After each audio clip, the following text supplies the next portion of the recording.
Yeah, I can hear you. Sir, I just wanted to ask that at last we will be having an audience interaction for around 10 to 15 minutes, if that is not a problem. No problem. Sir, we will be start. Yes, sir. Myself in. Yeah, I'm conscious of time, so I know you guys had a long questionnaire. You want to get through most of it, I'm presuming. But like I said, I'm here. I have time till 6 o'clock. Yes, sir, no problem. We'll try to do as much as possible. So, very good evening, everyone. Thank you for joining the session. I am Naman Oswal, and I, along with Gargi, will be hosting this session. Uh, this session is a conversation with Mr. Tushar Mehrishi. The session is about the dynamic journey of Tushar sir and the way he took an unconventional career path after having worked with the biggest corporates in the world. We are really inspired by and over the course of this session, we will definitely learn a lot from you.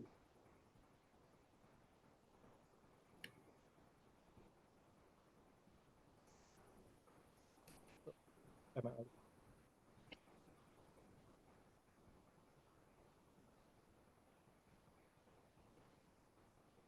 I- Naman, you're not audible. Sorry, am I audible now? Hello. Okay. So just to give a brief background about Tushar sir's journey, he's a graduate from National Law University, Jodhpur, after which he became an associate at AZB and Partners. And then he joined Wipro as a corporate counsel. And after spending around 4 years at Wipro, he joined with working as an associate corporate counsel. He has also served as the senior legal counsel at Airbnb. And after spending more than 10 years in the corporate field, he finally started his vacation rental businesses Goa and also joined as a partner at Your Virtual Legal Counsel. We welcome you, sir, and we are really honored that you came for this session. Thank you. Thank you so much. No problem in that, sir. So, sir, before delving into your professional journey, I think everyone would be interested to hear about your college life, like your interest at that time and your involvement in co-curricular activities or any notable experience that you had during your academic journey at National Law University, Jodhpur. Yeah, sure. And hey, this is like deja vu looking at a screen and looking at so many people listening. So thank you for making time. I know afternoon sessions are the hardest, at least when I was in law school. Sure. I mean, I'm just going to try and keep it brief. I think law school for me was a lot of fun. So that's just the first thing I'll say. I say it to everybody who asks me. I say it to every conversation I'm a part of. That college time doesn't come back. So, while it's important to study and do well, it's also important to have a lot of fun. So I'll just put it out there. I was definitely not one of the students who only studied or who was always in the library or surrounded by books. I really believed that meeting people and interacting was important. I was always a very social person. I think notably for me, I was part of, or I was lucky enough to represent the university at multiple international conferences because that's something I was passionate about. So I did go to Sweden and present a paper at a conference in my second year. I went to the US in my third year, and I went to the UK in my fourth year. So I think that's just something I was passionate about. I like to research and on topics of relevance or on topics which interested me. And I would sort of go out there and find out where can we go and represent the university. And it could be that you're presenting a paper in a really small sort of conference, but the impact is large, or it could be a large conference and the impact is small. I wasn't really big on mock courts. That's just something which I didn't take to personally. I know a lot of students enjoyed moot court competitions and traveled around for that. That's just something I wasn't really excited about. But I was definitely excited about traveling abroad and representing our university at multiple forums. And the other thing I was really passionate about was just student issues. I was somebody who always had an opinion. I continue to be like that in life. So I don't believe in sort of saying yes. I always believe in sort of having a forum where students can question what's happening, and students should be given an ample opportunity to question authority in the right way and to sort of understand why what decisions are being taken by the university. So I felt very strongly about that. I felt very strongly about giving a voice to people who were maybe underconfident or who believed that, maybe putting somebody like me in front helped them make their point across. So I guess that's the second thing I would say which stood out for me in law school. And the third thing I've already said, that I had a lot of fun, guys. I made sure that I travel every at the end of every semester. um, I made sure that I go to Goa every year, all the way from Jodhpur. So I yeah, so like I think that, like I said, it's important. I think it's important when you look back. I'm almost 40 years old today. I think when I look back at my college life, I always think about it as that, it was really good. I got decent grades. I studied, and I also had a lot of fun. So I think a balance is what you should strive towards, for sure. Sure, sir, we agree with you. So when you think back on your time in law school, did you ever imagine that your career path would eventually lead you to live in Goa and to work on what you actually love doing? Additionally, we are also very curious about your viewpoint on startups and entrepreneurship during that period, on how your understanding and appreciation of startups being an entrepreneur changed over time. Yeah, sure. Thanks for asking.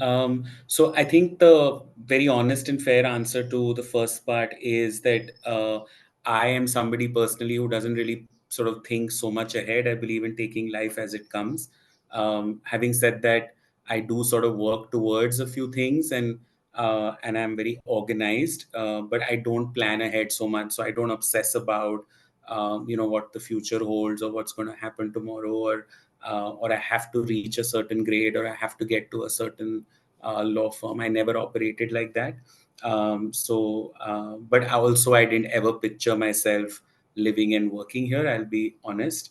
I think I did see it a little later, but definitely when I was in law school, I did think of, like anybody, any other 18-year-old or 20-year-old, I did think of that, okay, I'm going to be in one of the bigger cities and I'm going to be working and making a living. So, but I think, and that's fair for anybody, right? I think those other opportunities open up much later, when you have worked, when you have met more people, when you've traveled the world, and then you start thinking on those lines. So, I think it's very fair if sitting in law school you're thinking about, okay, so I want to make a career for myself.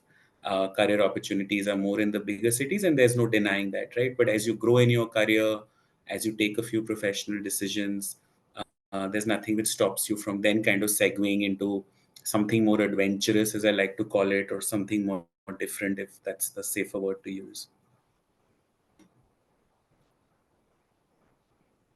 So for our students, it is very common to be confused about their career choices. When you were at the stage, did you always want to join a law firm after graduation, or were you also open to other fields as well? So let me break that up into two parts. I think your question had two parts. Sorry, I lost focus there for a second. So I think your first part of the question was the non-AZB part of it, right? So I think in terms of career choice, right? And did I know right off the bat? Did I know in my third year? Did I know in my fifth year? The answer to that is no. I think, but that's personal to me. I can tell you that a lot of kids I studied with, a lot of my batchmates and contemporaries did know. They were extremely clear from first year, and they worked towards a certain goal, whether that was that we want to be at this law firm, or we want to be with this senior advocate. There were some people who were extremely clear about that, we want to work with the Tata group, or we want to go work with, a big IT company, and they work towards that, right? So I'll put that out there. But as far as I'm concerned, did I have any of those goals? Did I obsess about that? Not at all. I went out and did an internship with a public relations company in my second year. called Perfect Relations. I was with an event management company in my third year, so I always made it to point to do like a law internship and a non-law internship because I wanted to sort of always acquire different skills. But that was just personally me. And I know a couple of other students who did that. They didn't do all legal internships. So I guess that answers your first question. Like, I always believed that there were more skills to be learned and different aspects to be sort of endured, and I sort of worked towards that. And in terms of AZB, and I've said this and I'll say it again, I think it's a great place to start. I think a wonderful launching sort of pad into your career is a solid law firm, right? I tell everybody that if you want to learn how to be organized about your time, about working long hours, about being extremely diligent about what you do, I think the training any big law firm gives you is really, really good. Is priceless in a lot of ways. It's very nerve-wracking. The hours are long. It wasn't exciting to drive home at 4 in the morning at so many times. It can be daunting, but it's when you look back, it's all worth it because it really teaches you, sort of to get into the weeds of something. There's a lot of pressure on you to get it right, and that makes you sort of excel and want you to do things better, do things more perfectly. So one advice I do have for most people who ask me that if you are somebody who likes to plan their career and you ask me that, is in-house a great opportunity? Yes, it is, but I would say a little later in life, right? So would I encourage somebody to join an in-house role right outside of law school? Maybe not, because I still feel that what a law firm gives you in terms of just the rigmarole, the hours, the training, the research skills. I think if you join an in-house role right out of law school, you'll be a little lost because I think the in-house role, however junior you are, the in-house role kind of just expects you to be at a certain level, take responsibility for a lot of people. I think the law firm is surrounded by people like you, and everybody is learning together. So I think that would be my 2 cents. My biggest learning at AZB is, diligence, getting used to long hours, being extremely careful about reviewing my drafts, re-reviewing, proofreading, and just research skills, honing my research skills. I think that those are the things which a law firm gives you. And AZB was no different. Thank you, sir, for explaining it so well. Sir, if you're not mistaken, you spent approximately 3 years at AZB before transitioning to Wipro. Could you please share with us what influenced your decision to make this career shift from a law firm to a in-house counsel? Yeah, sure. And again, I'm saying this for my personal journey. I don't mean to. You guys are a lot younger. You're impressionable, but I don't mean to influence you in any wrong way. But like I said, I'm somebody who's adventurous, who likes to take chances and do things. I also come from a reasonably privileged background, so I had the opportunity to try things and test things which maybe a lot of my contemporaries didn't have. So I just want to put it out there that, a lot of people think that it's easy and you can just go out there and do it, but if you don't have the financial backing, or if, I had friends who were on student loans, I had friends whose parents were dependent on them, life is very different. You make very different choices then, right? So I just wanted to put it out there. It's important. um, but I think for me, what prompted me after a few years at the law firm was that an opportunity presented itself, right? So I think, like any other youngster, because you're doing really long hours, you're in the thick of it and everything, but you're also sort of, feeling this, this sense of burnout, or this sense of, I don't know if I can do this forever. And I think, you start working at about, if I'm getting it right, 21, 22, 23, and then, by the time you're 20, you've spent 3 4 years, you're 25, you're fairly sensible, and you're like, okay, can I do this forever? If you don't grow as quickly in the law firm as you were expecting, then you're an impatient youngster, so you're like, okay, what else can I do?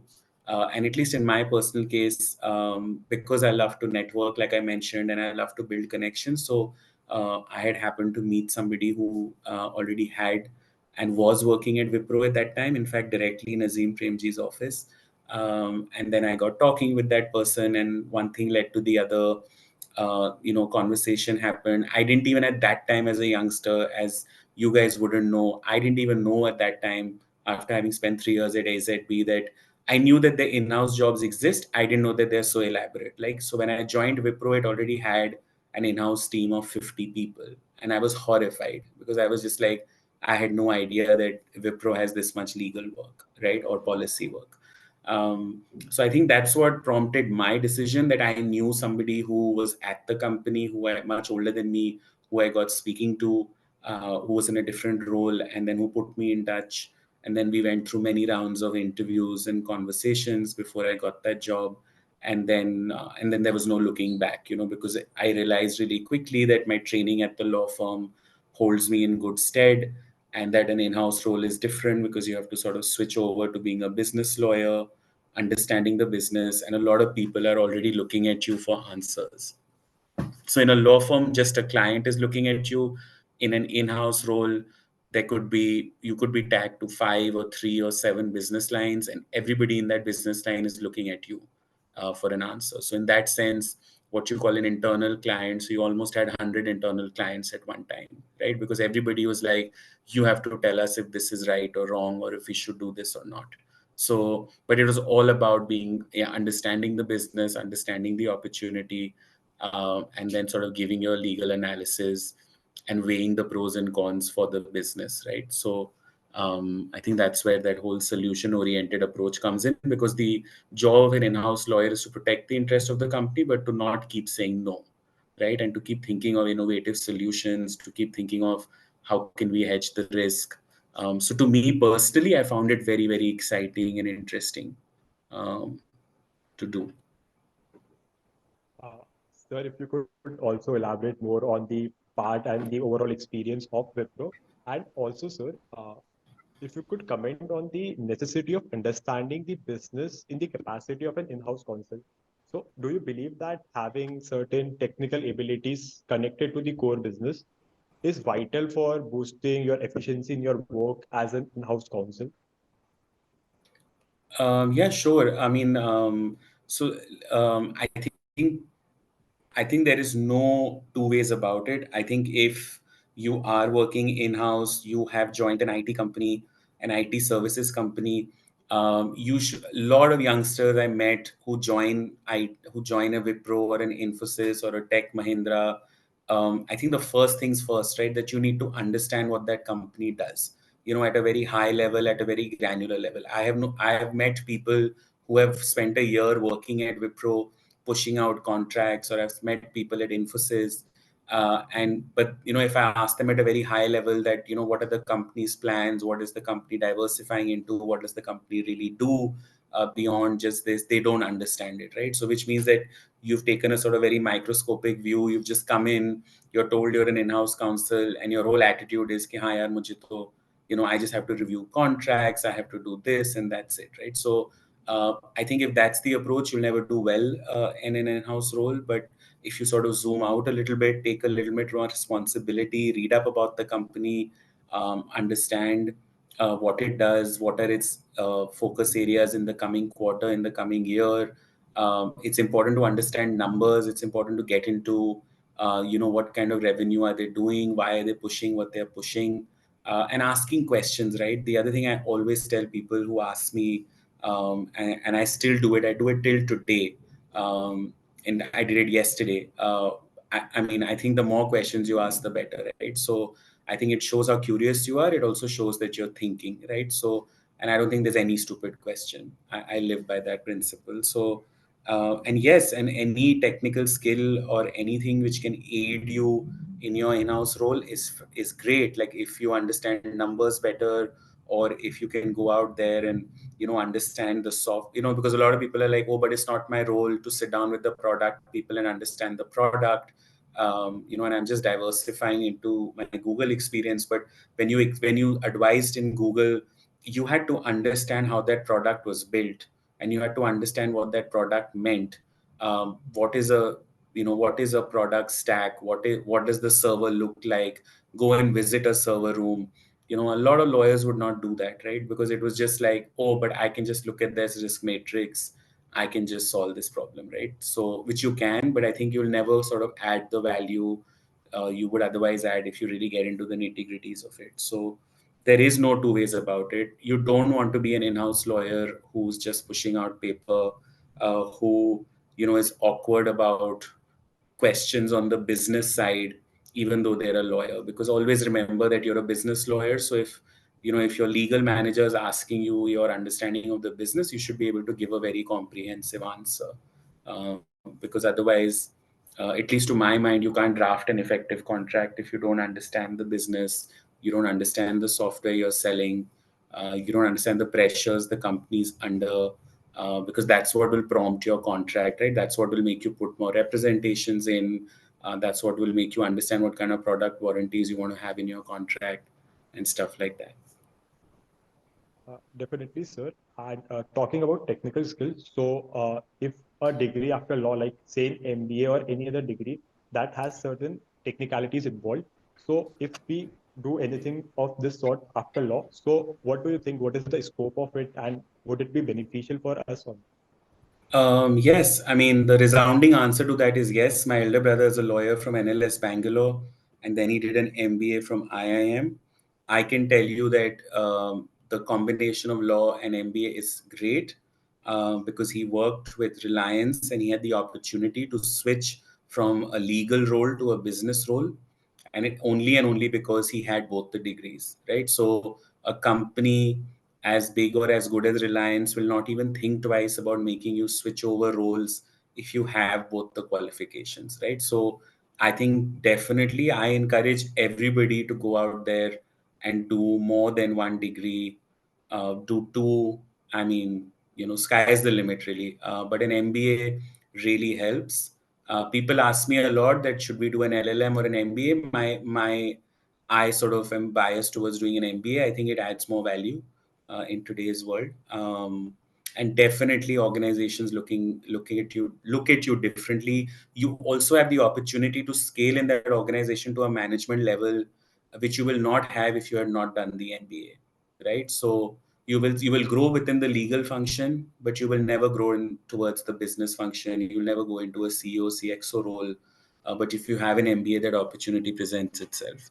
So definitely, that's something you should consider once you're a few years into the profession. That's the other thing I would say, that I would tell people to work a little bit, get some good solid work experience, do an LLM somewhere, and then maybe somewhere in the middle of your sort of career, or when you've spent about 5-7 years, or how many ever, let's not put a number to it, I would then say that, okay, if you're feeling like a study sabbatical, it's a good time. My brother did an MBA once he had finished 7-8 years of working. So I think he had finished 5+ years at Luthra, and then he had worked at Trilegal, and then he took a break to do an MBA, right? So he had worked for a good 8 years before he decided to take a break and do an MBA, and then he came right back. But when he came back, he was able to do more than just a legal role, right? So I think that's a very good thing to do. And of course, it's not for everyone. So I also wanted to just put it out there that, lots of people are scared of an MBA. Lots of people feel it's a very hard degree. It's a lot of work to do a good MBA. And it's not for everyone. So if you think it's not for you, I wouldn't push people to do it. I would say that, you should be honest to yourself, right? That is this degree something you'll be able to do? Because if you're doing it, you better excel at it, right? Because there's no point going in for an MBA and then spending, twice the time of what you should doing it, or whatever, right? So I think you need to be, and I think after 5-7 years of working, you're grown up enough to know that, okay, do you have it in you to do this degree or not, right? I always say that the one thing, or I just said it to somebody yesterday, that you've grown up and you can be more honest to yourself. So I think once you've worked at a professional setup and you've spent 5-7 years in the profession, I think you're grown up enough to be honest to yourself as to, do you have it in you to do this degree? Do you have it in you to take a study sabbatical? Because it's not everybody's cup of tea to go back to being a student, right? And lots of people don't do it because they're like, we don't know how to go back to being a student. We're very happy to just work, right? Which is fine as well. but there's no denying that it has its advantages. Definitely, sir. Sir, following your experience at Wipro, you moved to serve as the Associate Corporate Counsel at Google. Can you provide some insights into your tenure at Google and shed light on any significant distinctions you have observed working at Wipro and working at Google? Yeah, sure. Let me split your question up. And I know that people usually get very excited about it. So let me share a little bit about, just for everybody's benefit. I remember when I got the job at Google, it was still very sought after. This was 2014. So we're talking almost 10 years ago. And I moved from Wipro, right? So Wipro is such a traditional Indian company, and then I moved to Google, which was like this, really large company where there is a lot of, though you're in the Indian office, there is a lot of American influence. You interact with people in Singapore and the US on a daily basis.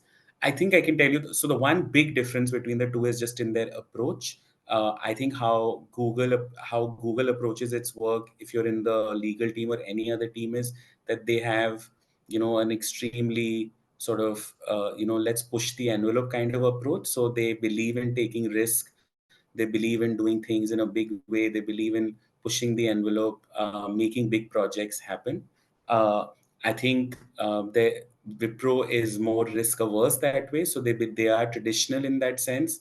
They do want to achieve numbers. They want to do good business, but they also are very traditional in their mindset, right? So they will not push the envelope as much as a Google or a Facebook would, right? I think that's the one difference. I think the other difference for me personally was that I felt a lot of responsibility in Wipro, but I felt it even many more fold in Google, right? So I think they don't look at you. You could come in with X or Y or Z experience. Everybody is looked at equally, and given, you're just sort of thrown into the deep end. You are made part of really large projects. You could be, within weeks of being in Google, you could be traveling to the US with a team working on, some state of the art project which is happening, understanding it. So really, like, sky's the limit there. If you're a go-getter and you do well, I think they're not so stuck on hierarchy in that sense. And there's a lot of cross-functional collaboration in Google. So you could be doing a very interesting project where you're working with people from different parts of the world, right? So you could have a core team on a project where, there are two from India, somebody from Philippines, somebody from the US, somebody from Europe. I also believe that when everybody like that works together, you learn a lot more because everybody's approach is different to the law, and everybody is also studied differently. So when you meet people who studied in Germany, when you meet people who studied in the Philippines, when you meet people who studied in the US, and you meet people who studied in India, they've all their entire approach to books, their approach to how they study the law, how they analyze it, is always different, right? At the end of the day, the law is the law, but they all. So I think those approaches coming together makes you learn a lot, and yeah, I think that's the highlight of working at, whether it's Google or my wife used to be at Facebook for many years. I can tell you about Facebook. It's very similar. You learn a lot culturally. You learn a lot in terms of different approaches and stuff like that. And really, I mean, you there is no I think in Wipro there is still a hierarchy.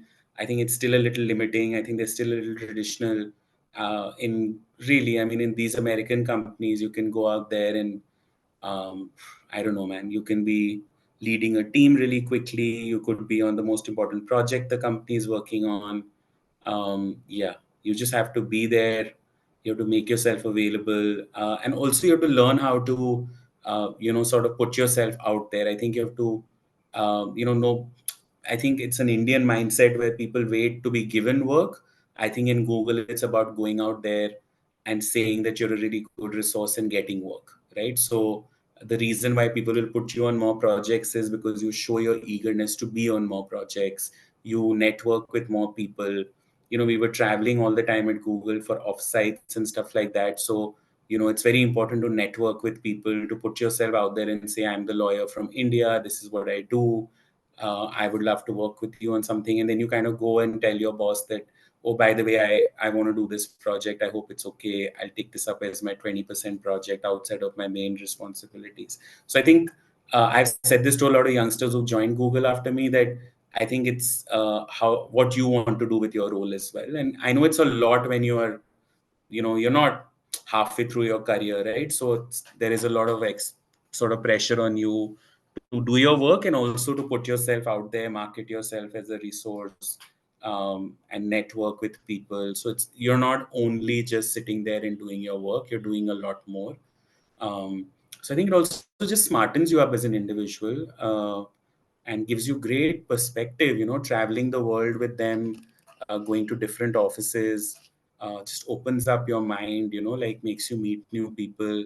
I was fortunate enough to be a part of all those offsites and meet such incredible people. And everybody at Google is a go-getter, right? So every person you meet is smarter than the other person. So I think you're constantly being pushed to be a better version of yourself, because there is, at the risk of sounding arrogant, but there is no room for mediocrity at a company like that. There just isn't. People are always striving to do more. People are doing more with their time. And everybody's amazing. Like there are people who are doing 3 roles or 2 roles in Google. They still have a hobby outside of work. Everybody's an interesting person, so they only hire people like that. So you could be thinking that, oh, I'm doing 2 roles or 3 roles, or I'm doing this extra project. Everybody at Google is doing it. So you're not the only one. So it just pushes you to be a better version of yourself, to constantly strive for perfection. I think if I had to say the one life skill Google taught me, it was that, like I always strive for perfection in whatever I do. I always strive to do more, and never sort of rest on my laurels, right? Because you believe me, there are 100 people who are doing more than you at any given point in time.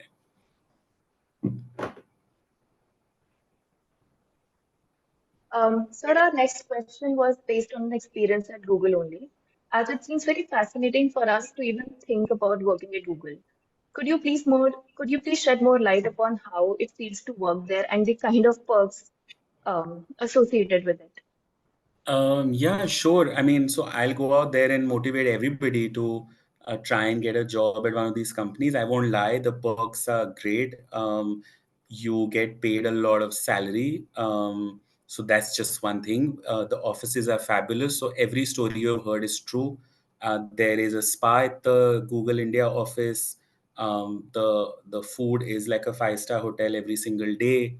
You have uh, I mean, you have a pick and drop facility, so you don't have to waste money on buying a car or anything. Whatever time you finish work, they'll drop you. That was a huge benefit. I think medical bills are mostly taken care of. So they make your life very, very comfortable. They have renowned chefs from around the world coming and preparing food for you because they want you to eat healthy. They take you to the most beautiful places in the world for offsites.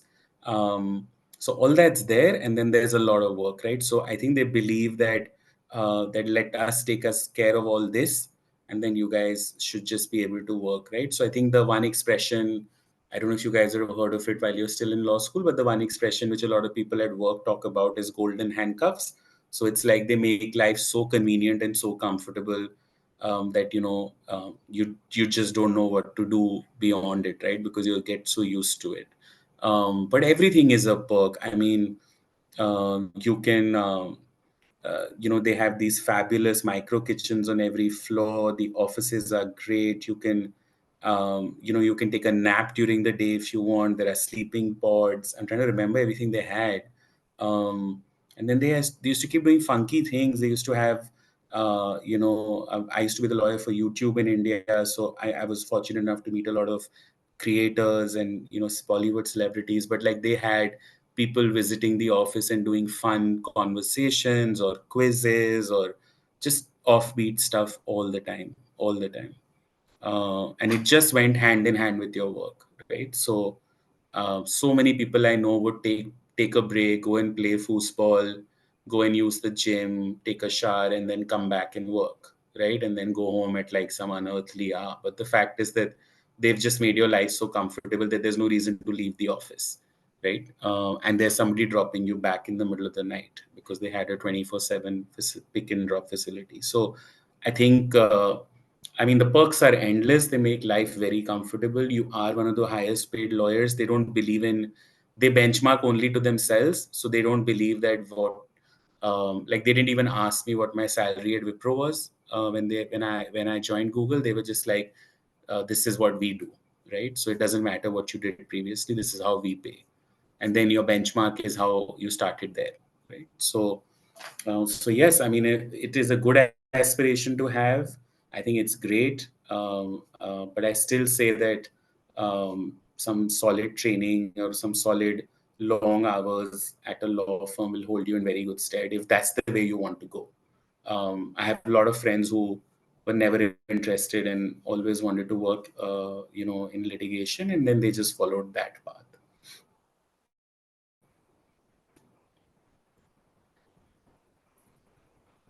Thank you, sir, for answering it so elaborately. So, coming to your concluding phase of your corporate tenure at Airbnb, could you offer insights into your time working at Airbnb? And also, could you elaborate on the field of property technology, along with its future prospects, if any? Yeah, sure. I mean, so Airbnb is great. Airbnb, for me personally, Airbnb happened because it was a step up for me. I moved from being, one of the many lawyers in the India legal team at Google to being the only lawyer at Airbnb for India and South Asia. So that's the reason I made the shift. I think the one thing about Airbnb is that it's just such an incredible company in terms of it's not the size of Google, but it's got the ambition of a big company like Google and Facebook. Fewer people there, but they do a lot of work. And I think the other thing which stood out for me at Airbnb was that they were really betting big on India, right? So they felt that that travel and that the numbers are in India and China, and therefore it's important to invest in these countries, and therefore they built out such a large office, a capability center, and other things in India which continue to hold ground. So I think for me, the highlight of Airbnb was that there were fewer people, smaller company, but as big an ambition. And I think the prop tech space is exploding in India currently. I think everybody has, when you've reached a certain stage in life, everybody has a second home. They want to monetize. There are lots of people getting into fractional ownership and saying that, okay, five friends from law school pass out of law school and say, I can afford this on my own, but five of us can afford this together, right? And then they sort of get into that property together, and then they decide what can they do. So a lot of companies are mushrooming in the prop tech space, which do just property management, or which help you acquire a property and manage the property, or which just do concierge services attached to property management. I mean, really, the sky is the limit in terms of the number of things which are happening in the prop tech space. As part of our virtual law firm, we support a lot of that. So, like there's a lot happening in the co-working space, for example, right? So a lot of people are taking up properties which are conducive to co-working and sort of converting them into these places where you can come and work together, but you can also sort of incubate, and they become a place of conversations, and then potential startups incubating from there and becoming bigger companies, right? So I think there's a lot of movement in that space. I think there's a lot of hustle right now. Everybody wants to do something. I can tell you that, in Goa, people are buying land together to build out, a resort, or people are buying, an old sort of property together to build out a really nice co-working space, or people are buying villas and converting them into an Airbnb. It's all happening, right? And then the government, of course, is doing a huge push across the country, but especially in Goa, on the startup ecosystem. They are sort of doling out benefits for startups. They are making it easier. So that also helps, right? Because then that the policy landscape is going to support what you're doing in terms of taking business decisions. Indeed, sir, the field of property technology has a lot of potential in future. Uh, Coming to the most interesting and unique part of your journey, the gap year. So for all of who don't know, Tushar sir was working as a senior legal counsel at Airbnb, and eventually he resigns and he went to Goa, started his own vacation rental business. So sir, what inspired your decision to relocate to Goa, and how did you determine that it was the right time to step away from your corporate life and pursue your dreams? Yeah, sure. Thanks for asking. So I don't think there's any one right time, honestly. I think varied circumstances come together. I think in my case, I just felt that the time was right. I think I was at a stage where I was looking to do something different. And I also had, like I explained at the very beginning, I had some kind of backing, I had some kind of experience. So, much before Airbnb was available or Airbnb was a concept. I'm from Rajasthan, and my mom and I had run our ancestral home in Rajasthan as a sort of a guest house. So I kind of had that seed in me, like that I've done this before when most people had not even thought about it. But at that time, I had just done it as a vocation in my summer holidays. So I think that stayed with me. And then I was just like, I really want to do something of my own. I want to do something which I'm good at. I've always been very passionate about meeting people, about hosting. It comes naturally to me, maybe a little bit about being from the state.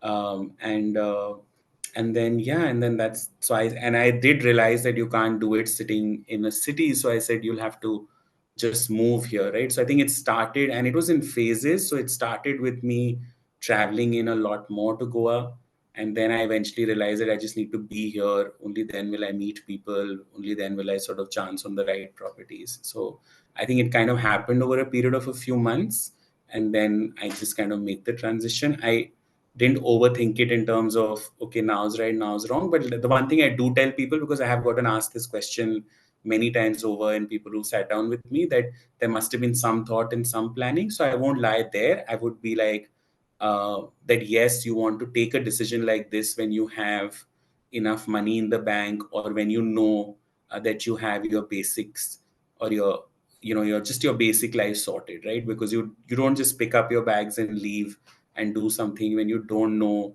the financial viability of it, or you don't know how you're going to sort of pay for your essential living, right? So I think that's very important to any youngster, that advice, that you have to be at a certain place where you're confident that, okay, I have my I have sort of planned my finances over the last 15 years in such a way, or I know that if I can, if I take this gap year, or if I don't do anything for a couple of years as I set up my company, it doesn't impact me financially, right? So I think that's very important. You want to be sure of that before you take that chance.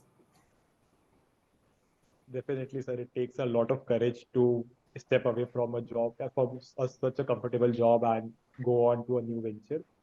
Sir, what changes you see in yourself after this career shift? And we are also very curious about the lifestyle of Goa. So if you can tell something about it. Yeah, sure. I think the shift I see personally, I think, and I say this all the time, I have friends and family visit me all the time in Goa. Um, I think it definitely makes you, sort of makes you slow down, it makes you calmer, it makes you appreciate the smaller things in life. So uh, I won't deny that it is a very nice life. I live by the sea. It's very therapeutic to sort of wake up to the water, to see some beautiful sunsets, to be able to just walk down to the beach. So I think it calms you down as a person, and it has a very calming effect in terms of that it's getting crowded Goa, but it's still very serene. There are many pockets you can escape to every weekend. You can go do something fun. So I think the quality of life is definitely better. I think you look at life a little differently. At least I do. You appreciate the small things. You are in no sort of rat race. You are not feeling as if days are just passing you by, which tends to happen in a big city. So that's definitely a shift I've seen. And my life in Goa otherwise is fairly regular, if I can say that, because I'm busy. I do multiple things with my time, but I guess I have the good fortune of doing them at my own pace. And they're exciting things, right? Whether it's the cafe I run and sort of doing conversations around how can we market it better, or even interesting things like making the food better, food tasting. You learn so many things when you run a cafe, right, which you would not have otherwise thought of. So otherwise, it's a fairly regular life. Things stay busy, but it's a nice life because you can take your evening out at the beach. You can, it's less crowded. There's less traffic. The air's cleaner. You just feel good about yourself when you finish a work day. And then for me, one day doesn't look like the other. That's the other difference, right? So I think I'm sometimes working on my virtual firm, sometimes I'm at my cafe, sometimes I'm sitting at home and doing other work. So it's a little bit of a mix. So that's also nice because it's not like you're going back to the same place of work morning, evening. You don't feel the monotony.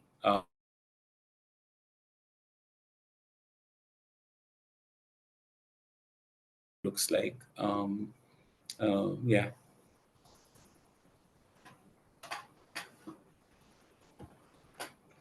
So we would also like to know more about your current role at your virtual legal counsel, including the vision of the firm and the future of e-law firms in general. Yeah, sure. So your virtual legal counsel was started by my colleague Ryan Mendonca, who is Goan, but he kind of divides time between Goa and Portugal. Most Goans have a Portuguese passport. It was his idea, his genesis. He thought of it. He said that why can't we become a virtual consultancy? So we don't spend money on office space, on real estate, on stationery, nothing. We kind of create virtual business cards. We create a virtual presence, and our focus is very limited on just helping startups, because I think the gap we saw was that a lot of people are starting up in the country. A lot of people are creating companies. A lot of people are hustling and doing things, but they can't sort of go to any A rung, B rung, or a C rung law firm, right? So I think it's important to know what gap you're addressing. So we knew that, and that was the genesis of the virtual law firm. And then we kind of just tapped into our network and said, okay, so who are the startups we know, or who are the people we know who have started up recently who need legal help? And then basis our network, we kind of built out a few clients.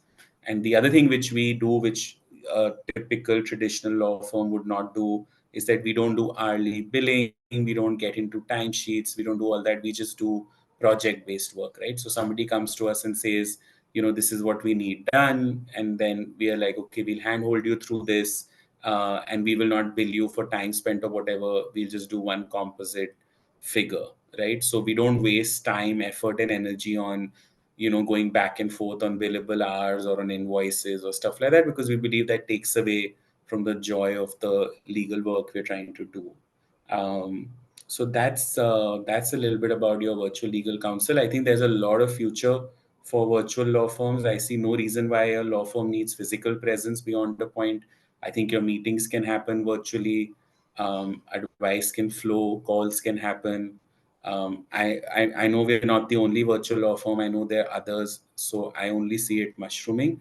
Nothing changes the benefit you get when you sit down in person. There is no denying that argument. But at least in Ryan and my case, we both live and work in Goa, so we make it a point to meet once in a while.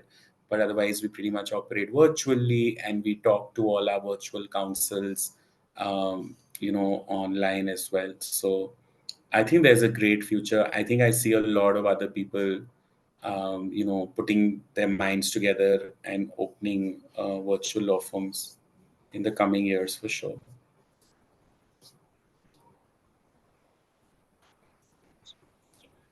Sir, it would also be very helpful for us if you could tell us more about your startup mindset course that you teach at NLU Delhi. Also, sir, we were very keen to know about your contract management tool that you worked on building during your tenure at Wipro.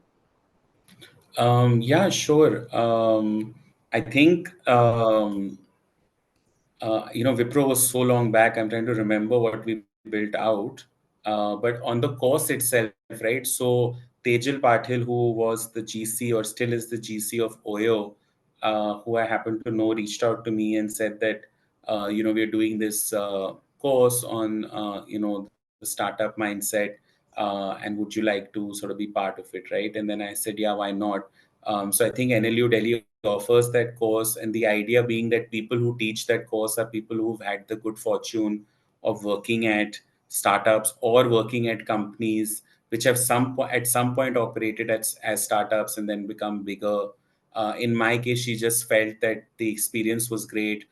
So she felt that I'll add a lot of value in the lecture because, I'll tell people what it's like to work at, a big company and then a small company, what it takes to sort of make sure that your company is successful and just get a, different perspective. So I think that's the reason I signed up to lecture students at NLU Delhi. I think the idea being that the practicality of it, or the practical tips you give, or the experience you've had, that will never show up in a lecture of someone who's just done studying on it, or theory on it, or the examples you give. The one thing I was told by the chancellor was that the more examples you pepper your lecture with, the better for the students. And that's exactly what I did, right? So I think that's a little bit about the course. We did 2 lectures. I then off late have not followed back on that.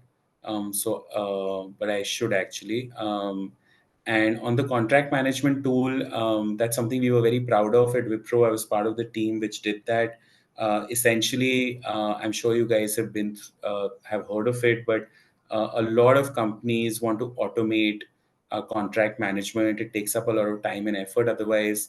And what we went out and did was we went and sort of did some research and found out what are the larger companies using, how do they manage their contracts, how do they make it more streamlined and effective. And then we built out this tool where you could upload contracts. The system would sort of segment it into, based off thresholds in terms of value and based on what are the main terms. And then you would train somebody to sort of just do the basic review of it and fill in the basic terms, and then only if it needed a more detailed review would it go offline. So what started happening was that just basis what we fed into the system, a lot of contracts were just getting reviewed and finished, because every contract did not need a lawyer oversight. In that sense, the effort was to automate the tool to such an extent, or to feed the tool with enough information for it to review that basic contract, right? But having said that, I think the one learning we did have was that you have to keep updating it. I always say that great output only comes with good input. So you have to keep refining the tool. And of course, the more complicated the business deal got, or the more complicated the contract got, the more chances of it being taken offline. And by offline, I mean that, then an automated system maybe would not be the right channel to do that. That contract you would need to sit and review page by page and would need, a lawyer's intervention. So that's a little bit about contract management as a whole as well. Definitely, sir. That's a really important tool. Also, sir, while I was going through your LinkedIn profile, I saw one of the very highlighted things I saw that in your recommendation section was that people appreciating you for your solution-oriented approach. So, sir, as law students, how do we develop this approach? Yeah, sure. I think I said this earlier in this talk. I think the reason I get called out for it or appreciated for it, because I've always believed in sort of, that I'm part of this, I'm part of a larger purpose, I'm part of a team, and I'm trying to offer advice which solves the problem for you, right? So I have many times in my time encountered people who go by the book and who are like, no, this is what it is, you can't do this. And I think that's a problem, right? The idea is always to say, and I think one of my mentors said it really nicely, that the idea is not to say no, the idea is to say yes, but maybe, or yes and how, right? So I think, and how you can develop it is, I think you can go out there in your internships, and sort of try and tackle problems. Or I would go out on a limb and say try and get in. Now those are not uncommon, but go and get an internship with somebody who would have gone to law school, who would have interned at Tata, who would have gone to TCS, or who would have gone to the social wing of Tata and interned. And there they give you problems where you have to sort of think practically, right? So it's not just a plain vanilla legal problem with a yes or a no answer. So I think that's one way. I think the other way is to do a lot of case studies, online, and they put you like the kind of questions you would get when you were entering law school, or at least we got in our exam, entrance exam. I think those push you a little bit. So do a lot of case study kind of questions as samples, as tests. I think that's another good suggestion on how you can sort of build that out. But always remember as a guiding principle that you are here to offer a solution. And I always tell people that when you're a lawyer, you're also a risk manager. So you're always thinking of the risk associated with the decision. What is the best case scenario, worst case scenario? What is it that can happen? What is it? What is the likelihood of it? What is the impact of it? So think in those lines always. I think that's an important lesson in general. I think that's an important lesson even in life and just general decision making, but definitely in your work, that likelihood of risk versus impact of risk, scoring the risk, thinking of that what are the guardrails I can put in place. That okay, if I take this decision, this is what can go wrong. If that can go wrong, what are the three things I can do to quickly fix them? So sort of thinking, I always say think out to in, don't think in to out, right? So sort of build that out in your head, think of what's the worst which can happen, address all that, and then that's a good way to go about it. Definitely, sir. I think this will help all of us. Sir, just the last question from our side. We would appreciate any advice, suggestions, or recommendations that you have for us. Particularly, how would you advise us to structure our law school based on your experience so that we can have a successful or promising future? So a few things I've already said. I think, like I said, everybody is different. I think it's very difficult to know yourself at 18, 19, 20. But still, I think ask yourself a few questions on. So first of all, just as a thumb rule, it's college. You must have a good time as well. But I think in terms of planning your college and planning your life at law school a little better, I think you should always sort of ask yourself the question of, I always say that one is to ask yourself what are you good at, but one is to also ask yourself that, okay, this I don't want to do, or this I don't think I have the skill for, right? So I think be honest to yourself, ask yourself those difficult questions, and then work towards a certain goal if you have one. If you don't have one, I would say keep just acquiring skill and keep acquiring knowledge even through law school, right? So a lot of kids are like, we don't know what we're good at, or we don't know what we want to do. And I always tell them that, but use those 5 years to enhance your skill. So I mean, I personally always did that. I went and did different kinds of internships. I went and wanted to learn different kind of things, because I felt that when I look back, at least I would have learned more, I would have studied more, I would have met different kinds of people. And I always feel that connections help you. I always feel that whatever you study, even if it's not immediately related to your goal, will at some point in time hold you in good stead. So I would say to the kids who don't have clarity and who don't have that absolute gumption of that this is what I want to do, there's nothing wrong with that. I think you should then use your 5 years smartly to hone your skills, to get better and better, and to sort of differentiate yourself, right? So I think think out of the box, think what you can do as a side course, or think what you can do as an acquired skill, and go out and do that, because I feel that that's what's going to hold you in good stead in life when you look back at your time, saying that I may not have been the best student, I may not have been topping my class, I may not have always had clarity on that this is the goal I'm working towards, but I did 10 different things, and I did them really well, and I learned 20 new things, and I met 10 different people, and I traveled and all that, right? So it can be either. It doesn't have to be, you don't have to always look at some student who has it all charted out and say, oh, that's the way to be, right? I don't agree with that. I always used to tell people that I did not top law school. I did top. I didn't top my school. I didn't top my law school. I was one of the better students there, um, but I wasn't the topper or anything. And when I look back, I always say that I don't think I had a bad run, right? So I don't think you should always cut yourself short, because that happens at law school when you look at some of the other kids and you're like, oh, but they seem to have it all figured. They're at the top of their class. They know what they want. I still feel that if you're just a go-getter, if you're a smart kid who wants to use his time productively, you will still do well in life. It really doesn't mean that, you have to have it all figured or all thought through. That's a lesson I want to give everybody. I think you should just be a confident person. Confidence comes from doing different things. And I think you should also have fun and be a happy person. I think that translates into enjoying your studies more. I would take regular breaks. I would travel within Rajasthan a lot. Like I said, I would go to Goa every year in February. So it always translates back into you being a better student, giving more at your exams. So that's the other life skill I can sort of impart. Indeed, sir, it is one of the most valuable lessons we have learned from you. Sir, if the time permits, can we open the floor for audience to ask questions? Yes, please. If anyone wants to have any question, you can ask them. If anyone wants to ask questions, you can raise their hands.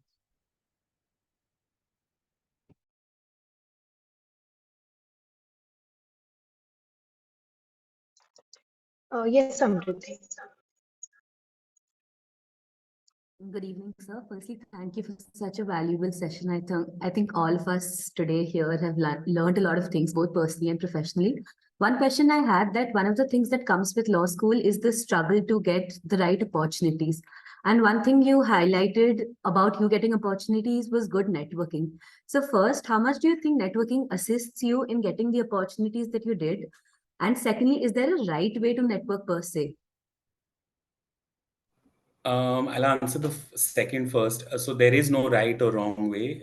I believe that in life as well.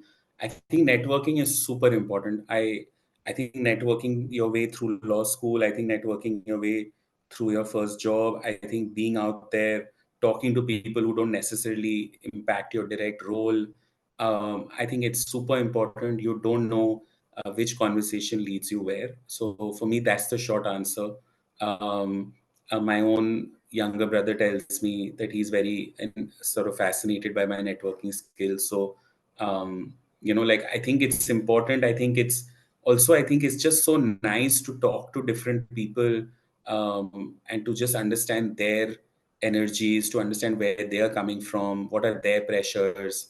And I think the other thing, and I can give a whole lecture on this, but the other thing I always tell people is that just be network and just always sort of think from the other person's perspective, right? I think as you go through law school and you start a professional journey and it's competitive and it's fierce and everything, I think always be empathetic and put yourself in the other person's shoes as to where are they coming from, why are they saying what they're saying to you, why are they asking what they're asking you. I think if you do that, even the toughest of days and conversations will become easier for you. I can say this out of experience. I didn't always do it, but when I did it, it was really helpful, because it was always like I'm putting myself in the other person's shoes and I'm asking myself that question.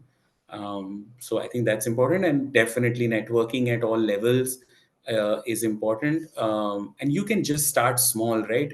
For me, everything is building a network. For me, being in law school and talking to people who don't directly impact your life is building your network.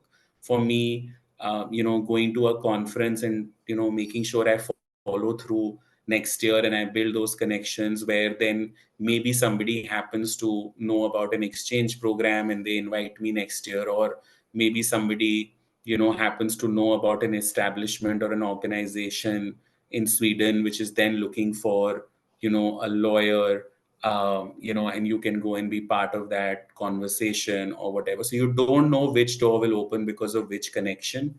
So I think it's very important. I think we all get so caught up in our lives and in chasing targets, in chasing a grade, in chasing something. And I'm not saying that's wrong. Of course, you should do well, but I wouldn't say obsess about it. So I would say that obsessing about it prevents you from thinking out of the box and thinking about, oh, so I can go talk to this person or that person, or I would go and talk to the admin person at a law firm. and I would get to know that person. That person has nothing to do with my career at the law firm. But I know that that ultimate person will give me information about how the law firm is thinking, what the law firm is planning, when is the next downsizing happening, how are they thinking, when is the next offsite, are they doing well as a law firm? All these questions another lawyer will not be able to answer for you, right? So I think it's super important, guys. That's one. I sound like an old man. I always feel that I'm still very young. So, but that's one life skill I can impart to you.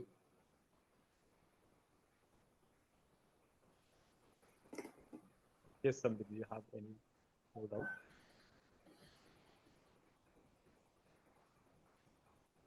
Good evening, sir. Thank you. I think, first of all, from Team Lextech, this session was in fact very helpful. I think all of us were sort of exposed to another side of law as a profession itself. And I think it did open a lot of doors in my mind itself as to how I will think of my career as a lawyer. I think that's something I'd like to state. But so you mentioned earlier that an MBA after a law degree is a very good combination, and that big companies do in fact consider this as uh, a good sort of mixed bag of skill sets to sort of hire you. So, and you also mentioned, sir, that it would be better to do it, say, 5 to 6 years after you practice.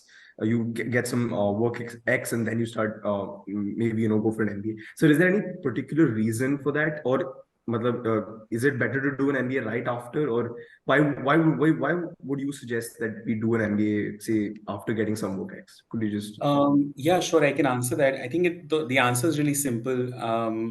The chances of you landing a seat at a good college with a good MBA degree are way higher if you have some work X. So I think if an IIM, Ahmedabad, or one is that the chances of you getting a seat are a lot higher if you have work X behind you.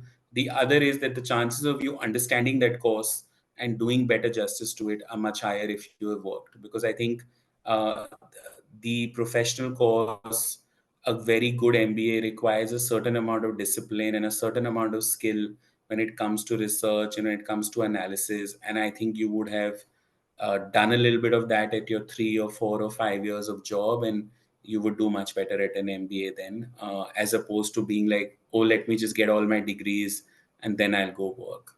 I don't agree with that approach. And I think it also, nothing you learn at a job is ever wasted. So you'll always kind of apply it somewhere.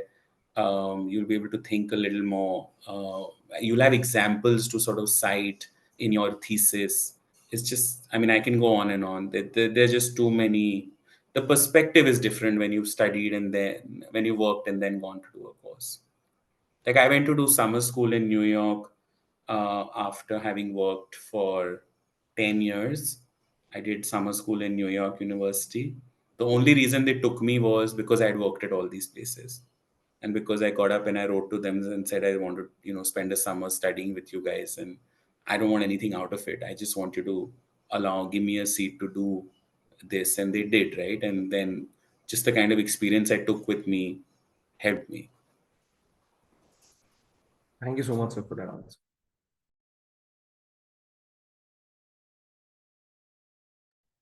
If we have any more questions, I think we don't have any questions. Thank you so much, sir. On behalf of Team Lextech, we are really thankful that you came for this session. And indeed, it was a very enriching session for all of us. Not at all. Thank you for taking time on a Friday evening. I have no idea if your university shuts on a Sunday or a Wednesday. I remember when we were at NLUO Jodhpur, our weekly off was Wednesday, and I was even then so vociferous as a student because I was like, why in the world do we have a weekly off on Wednesday and not Sunday? Because we had to go and see our parents sometimes, and it was very hard. But like I said, I think you have my coordinates. I'm happy to help in whatever way I can for you guys as a university. If any of you ever need to pick up the phone and get some advice later in life, please feel free. Thank you so much, sir. You saying that itself means a lot to us. Thank you so much. Thank you. Thank you.